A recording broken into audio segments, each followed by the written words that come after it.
Hey guys, Chris here to bring you an update for the NAR law settlement that essentially is taking place this month for the month of August. Now, there are a number of sweeping changes that are occurring. The first one, which is going to take place on August 6th, is to the MLS commission structure breakdown. For many years now, the MLS, regardless of where you were throughout the nation, indicated what the seller was compensating a buyer's agent or a buyer's broker. And this allowed and promoted transparency. What's happening now is no longer going to be transparent. What's happening now, as of August 6th, 2024, the MLS will be eliminating the compensation structure line. And as you can see here, buyer's agents and buyer brokers that there was compensation being offered to buyer broker. And you can see here in this case, this was offered at 2.5%. That line is going away. And what happens at that point now is where buyer's agents will have to essentially figure out outside of the scope of the MLS to figure out what the compensation was or is for that, if any, for that deal. This does not open things up for transparency. If anything, this does the absolute opposite of transparency. And as in turn, because of this is now going away, an exclusive compensation forms will be in place. And there are a couple compensation forms. This one is compensation agreement seller to buyer's broker, which I believe will be the number one predominant compensation agreement used going forward. The second one is compensation agreement seller's broker to buyer's broker. The difference between the two is the seller's broker to buyer's broker first. Essentially a seller. I represent a seller. I tell them the commission is going to be 6%, and I'm going to split that with the buyer's broker.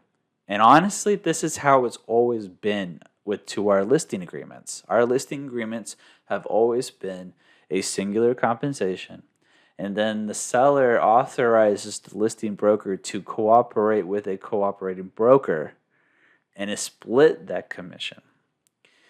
So this ultimately changes the listing agreements, but we're not talking about that right now. We're going to talk about the seller's broker to buyer's broker. And once the seller agrees that this is the route that we're going to go, then essentially whenever a buyer's agent comes to the table with an offer presented, they're going to ask, by the way, how much is the compensation? That way he can be aware of, or she could be aware of.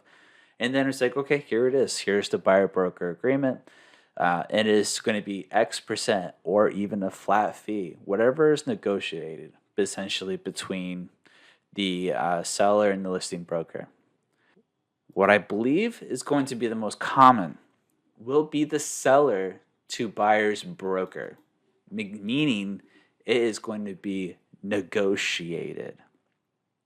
For instance, say I represent the seller on the listing side, and they are more than happy to compensate me 3% for the listing aspect. However, they may want to negotiate the buyer's compensation during the offer process. And here's where it becomes very problematic in terms of opening things up for other and further potential lawsuits. Here's an example. Two buyers submit an offer on the same property. Both are at the same price. However, both buyer's agents are asking for different compensations. One is asking for a flat fee of $1,000, and the other is offering or asking 3%. By doing just the math, who do you think the seller is going to choose? Are they going to choose the agent with the higher compensation or the lower compensation? Most likely they're going to choose the lower compensation. And so this is where I think it will become very litigious even further instead of just offering it out the get-go. of what it is. That way, buyers brokers do not get involved with the decisions of the sellers, and just taking the focus off of who the buyers are, making sure that their offer is the best, and not the having the compensation be a part of this transaction or be a factor in this transaction. So I think again this will do far more harm than good.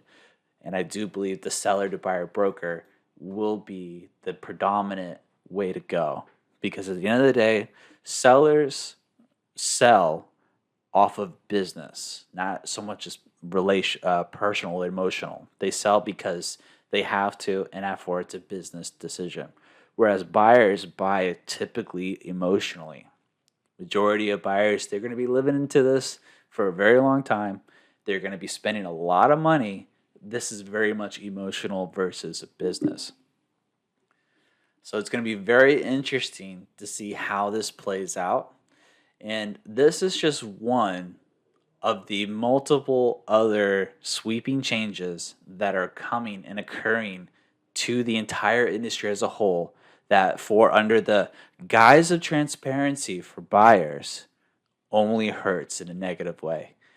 So for now, be aware that starting August 6th, compensation will no longer be on the MLS, and realtors will have to go straight to the listing agent to get the idea of compensation, and then ultimately have to most likely negotiate what that commission is going to be.